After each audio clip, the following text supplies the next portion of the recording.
আসসালামু আলাইকুম dear student, আজকে আমরা দেখি আল হেওয়ারু সানি নিয়ে আলোচনা করব। আল হেওয়ারু সানিতে ফার্স্টে যেটা আছে আলিফ, সেটা মোহাম্মদ এবং শরীফের মধ্যে একটা কথোপকথন। এবং মোহাম্মদ এবং শরীফে মোহাম্মদ প্রশ্ন বলছে যে আসসালামু আলাইকুম, আর শরীফ তার উত্তর দিচ্ছে ওয়ালাইকুম আসসালাম। মোহাম্মদ বলছে যে মিন আইনা আন্তা, তুমি কোথা থেকে। এটা হচ্ছে শাব্দিক অর্থ, আর এটার ভাব অর্থ নিতে গেলে তুমি কোথা থেকে আসছো। ওকে, শরীফ বলছে আনা মিন পাকিস্তান, আমি পাকিস্তান থেকে আসছি। তো এখানে পাকিস্তানকে পাকিস্তান বলা হয় কারণ যে পা আরবিতে নেই, তার জন্য বা দিয়ে উচ্চারণ করা হয় পাকিস্তান। ওকে, মোহাম্মদ বলছে হাল আন্তা পাকিস্তানিয়ু, তুমি কি পাকিস্তানের অধিবাসী। শরীফ বলছে নাম আনা পাকিস্তানিয়ু, আমি পাকিস্তানি। ওয়ামা জিনসিয়াতুকা আন্তা, এবং তোমার জাতীয়তা কি।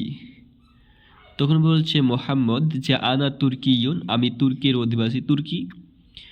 আনা মিন বা তুর্কিয়া, আমি তুর্কি থেকে এসেছি।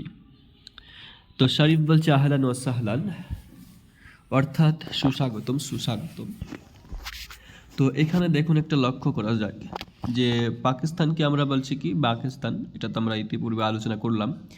তো দেশের নাম কি পাকিস্তান, আর সেই দেশের অধিবাসীদেরকে বলা হয় আরবিতে পাকিস্তানিয়ুন যদি পুরুষ হয়। ওকে, সেই রকমই তুর্কি, তুর্কিয়া দেশের নাম, এবং সেই দেশের অধিবাসীকে বলা হয় তুর্কিয়ুন। ওকে,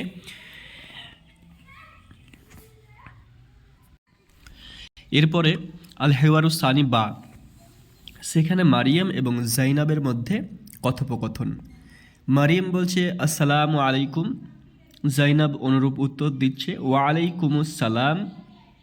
মারিয়াম এবার প্রশ্ন করছে মিন আইনা আন্তি, আন্তি এটা মুয়ান্নাসের জন্য ব্যবহৃত হয়, এটা আমরা আগে থেকে আলোচনা করেছি। তো মিন আইনা আন্তি, তুমি কোথা থেকে আসছো, বা তুমি কোথা থেকে।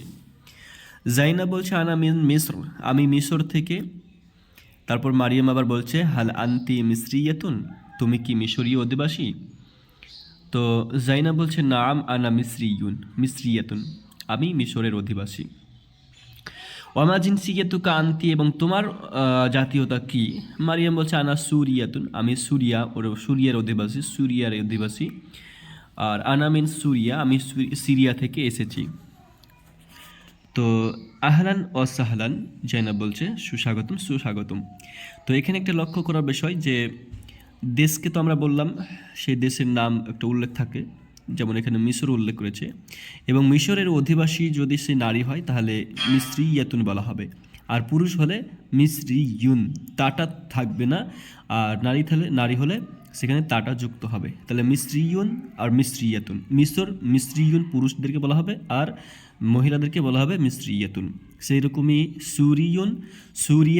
সুরিয়া হচ্ছে দেশের নাম, আর সুরিয়াতুন হচ্ছে মহিলাদের, সেই দেশের অধিবাসী মহিলা হলে সুরিয়াতুন, আর পুরুষ হলে সুরিয়ুন। ওকে, এই পর্যন্ত আজকে।